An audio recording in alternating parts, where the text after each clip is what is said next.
asistente fiscal o como... ¿Por qué como asistente fiscal? No, y ayer estaba en tu rol de asistente fiscal. ¿De quién? De Rodrigo Estigarribia. Y después de eso vamos a debatir otra vez. Ahora vamos a preguntarle, porque le estamos llamando al doctor para conocer bien, para que nos explique bien, porque el documento que tenemos dice que ellos fueron notificados de la integración de la sala constitucional. Doctor, ¿cómo te va? Buenos días. Muy importante. Buen día, Carlos, Marcos, un saludo para usted y para la audiencia. Doctor, quedó integrada la sala constitucional. Si nos podés explicar, lo que queremos es saber bien cuántas acciones tienen ustedes en la Corte, contra qué disposiciones son esas acciones y esta integración de la sala, si son para esas dos acciones o para una acción, por favor, doctor. Bueno, comenzamos por lo último. ¿Sí? Esta notificación que recibimos ayer a las 18 horas, al filo al término del horario tribunalicio de notificaciones, Sí. lo que hace es integrar la sala constitucional que tiene que atender la acción en contra de del AI de medidas cautelares y el auto interlocutorio del acuerdo de la Cámara que confirma las medidas cautelares. Porque nosotros planteamos dos acciones de inconstitucionalidad. Y una primera en contra del rechazo del incidente de nulidad de actuaciones que habíamos planteado por el tema de la imputación, que vino una imputación, después un escrito que completaba la imputación y después el acta de audiencia en cuestión de medidas que otra vez corregía la imputación. Entonces, por esa forma de construir el proceso penal, planteamos el incidente de nulidad de actuaciones y nos rechazaron. Y eso es lo que llegó hasta la Corte Suprema de Justicia. Y después se impusieron medidas cautelares en este caso, y nosotros también llegamos en discusión ante la Sala Constitucional la aplicación de medidas cautelares en este proceso penal. O sea, hay tres acciones, Rico, entonces, no dos. No, dos. Dos. Uno respecto al incidente y otro respecto a las medidas cautelares. Uno es el incidente, exactamente, y el otro contra ese AI de agosto, de agosto Sí. del año pasado, donde impuso esas medidas de prohibición de salida del país, de cambiar de domicilio sin autorización del juzgado y la caución de 150 millones de guaraníes, ¿verdad? Así mismo.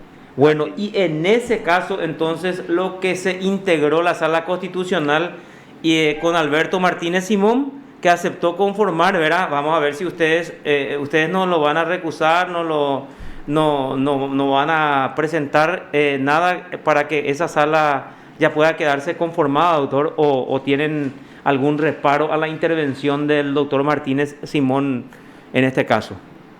No tenemos ningún reparo, no tenemos ningún motivo para refutarlo. Eso ya pasan 3 días y queda firme la integración de la Sala Constitucional con el ministro Alberto Martínez. Y ahí quedan los otros dos originales, que son Antonio Fretes y César Diesel, ¿verdad? Así mismo es.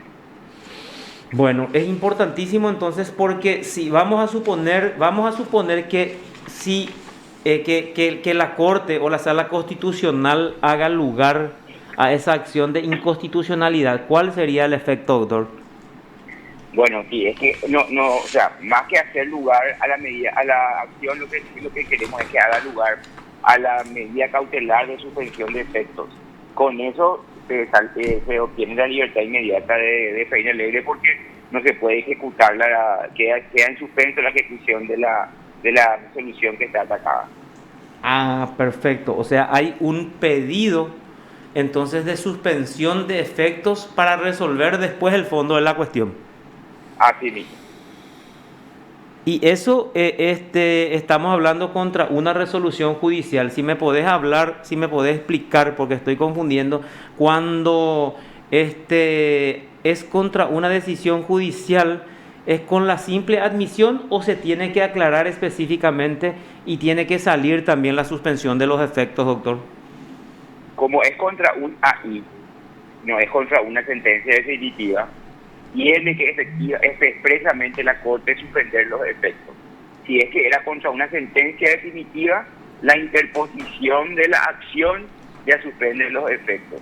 Pero cuando es un AI, tiene que expresamente la Corte suspender los efectos.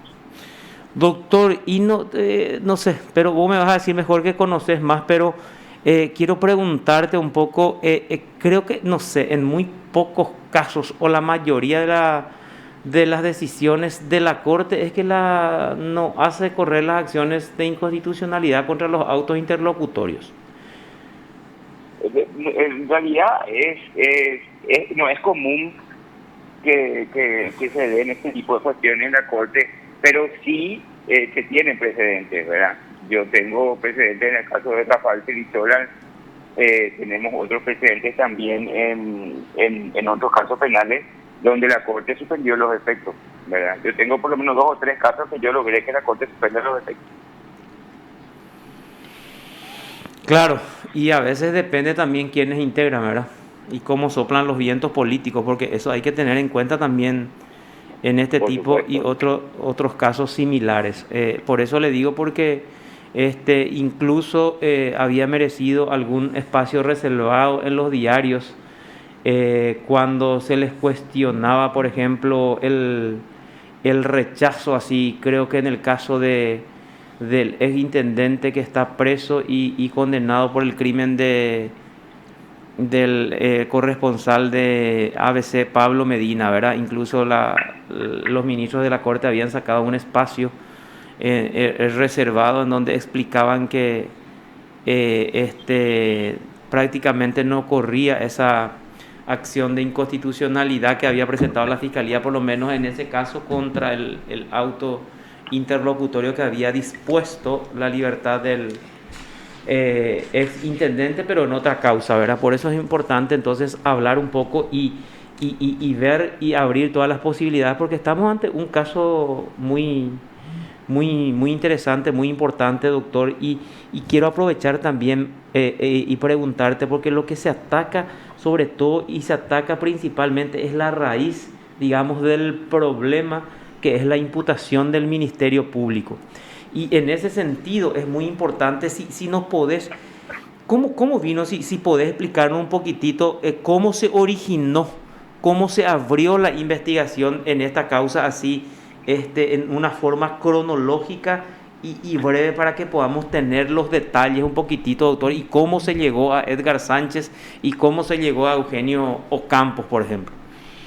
Bueno, el tema de la existencia de 2 facturas no auténticas en el marco de la rendición de cuentas de la campaña 2018 de la Alianza Ganada de PLRA, primero surgió en medios, en redes sociales y en prensa, donde surgen este Mori y otro Pascual Barrio y demás, ligado al grupo del diputado Portillo en Alto Paraná, haciendo denuncias en grupos así de políticos, pero con medios de prensa allá de la zona, denunciando de que Efraín Alegre había usado estas facturas, ¿verdad? O sea, en medio de un ataque político interno del PLRA surge la información. Cuando eso toma estado público, Efraín Alegre lo que hizo fue realizar la denuncia correspondiente al Ministerio Público respecto de esa factura, y que él tomó conocimiento y que lo que trajeron fueron estos mismos supuestos denunciantes, ¿verdad? Pasa algo similar con Friedman, ¿verdad? Donde surge un denunciante pero que estaba metido en el hecho punible, ¿verdad? Entonces, también eso generó que la subsecretaría haga una denuncia ante el Ministerio Público, y finalmente los dueños de las estaciones de servicio también hicieron la denuncia ante el Ministerio Público. Entonces teníamos 3 causas penales. Teníamos la causa que denunciaron los dueños de las estaciones de servicio, que cayó en lo de Luján Estigarribia, la denuncia que realizó Efraín Alegre, que estaban delitos económicos, y la denuncia de la FED, que también estaban delitos económicos, con la fiscal Natalia Fuster. Entonces, habiendo 3 causas, me presenté yo para pedir la acumulación de todas a la causa de Natalia Fuster, que tenía la denuncia de la FED, que era la más extensa y la más seria, vamos a decir, ¿verdad? Y cuando me presento en cada una de las fiscalías, se inhibe de mí la fiscal, como que te dije, Luján Estigarribia, y ella remite a la Fiscalía General esa causa, porque se inhibió. Y de ahí surge la asignación directa de Fiscalía General a Edgar Sánchez, que es un fiscal que no está en la sede 1, que ni tampoco está en delitos económicos, es un fiscal anticontrabando y de marcas, y se le asigna a él, y la causa se va a él. No obstante, nosotros insistimos con el procedimiento de acumulación y le notificamos a Edgar Sánchez que la fiscal adjunta Soledad Machuca ya había solicitado la carpeta para que se acumule, y después de que nosotros le comunicamos eso a Edgar Sánchez, aparece su imputación, ¿verdad? La imputación, lo que tenía 2 líneas, Efraín Alegre, ¿verdad? Y esa imputación que es devuelta por la jueza Cintia Lovera, y ahí le recusamos a Edgar Sánchez. Al día siguiente, nosotros le recusamos creo que era un 2 de junio, y para el 3 de junio del 2020 ya aparece un nuevo escrito de Eugenio Campos completando la imputación y asignándole la fecha 1 de junio del 2018. Pero hay que tener en cuenta qué pasó. El trámite de la recusación, el informe del fiscal recusado, revisión de carpeta fiscal a Fiscalía General, asignación al nuevo fiscal y reelaboración de un escrito por parte del nuevo fiscal, todos esos pasos ocurrieron en 3 horas en Fiscalía General. Para que se den cuenta la seriedad, entre comillas, con la que trataron este caso, ¿verdad?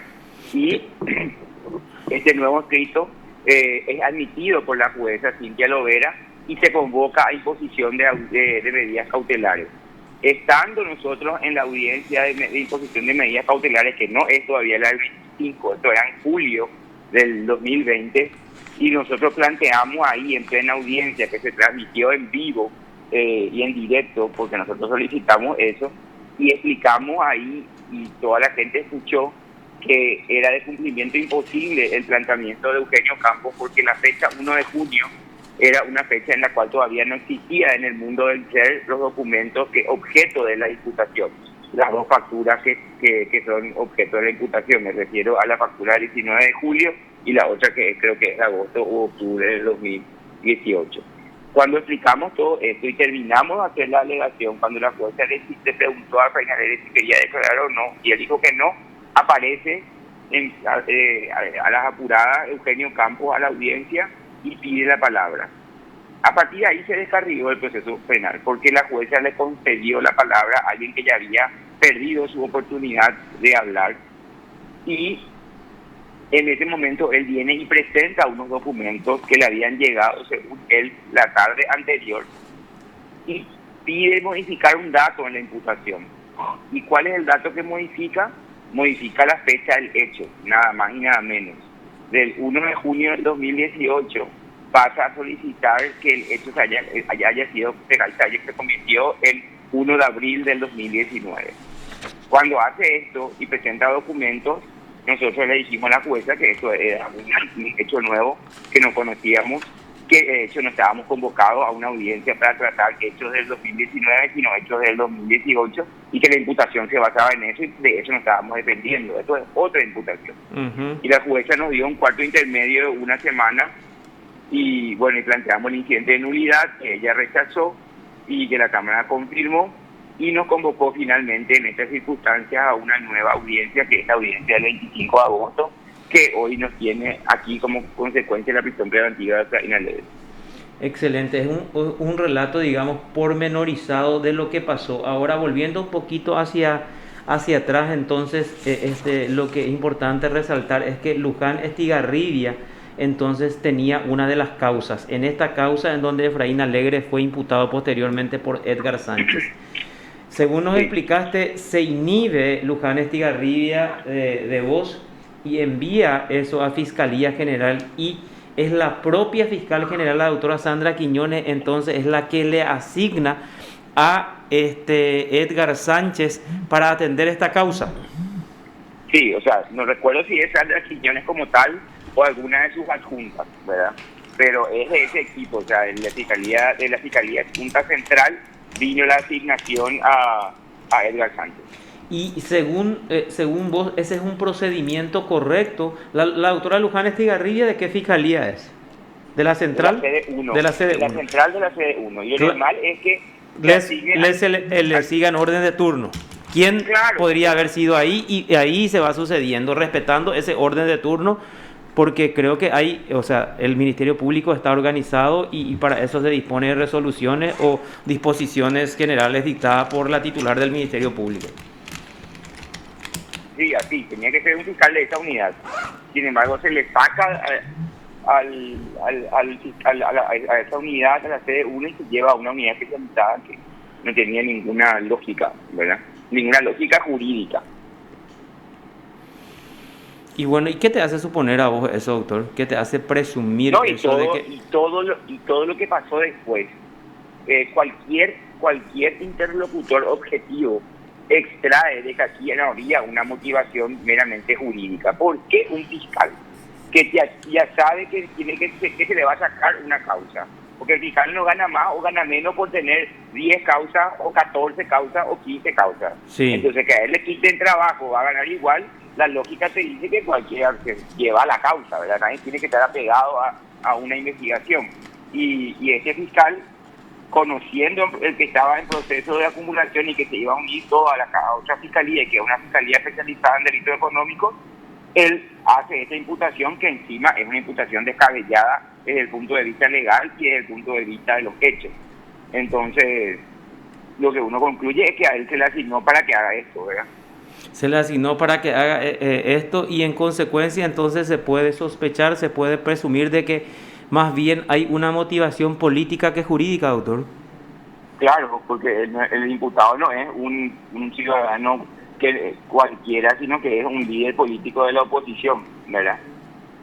Y presidente de un partido, el partido más grande de la oposición. Correcto, doctor. Ahora, volviendo al primer punto de la entrevista, y para concluir, la Sala Constitucional entonces falta por integrarse en ese incidente de nulidad de actuaciones. No, ya está integrada también con el ministro Jiménez. Eso se integró antes. Jiménez Rolón. Sí. Y esa resolución que pueda sacar ahí esa sala integrada, ¿qué consecuencias tendría? ¿La nulidad de la imputación o cuál serían sus efectos? Sí, también. El efecto va a ser también la libertad, porque si se suspenden los efectos de las resoluciones que rechazan el incidente de nulidad, todo lo que pasó después en el proceso pierde eficacia. Tiene que quedar sin efecto, y entonces con ese hecho yo le voy a pedir revisión a la jueza, y la jueza va a ordenar la libertad y sin ninguna medida cautelar. ¿Y cuándo la sala ya quedó integrada entonces con Jiménez Rolón? ¿Te acordás, doctor, o no te acordás de la fecha? Noviembre del año pasado. Noviembre del año pasado. Y desde noviembre entonces la Corte estaba... Ahí también solicitaste medida cautelar. También. Y no se expide hasta ahora la Corte. No.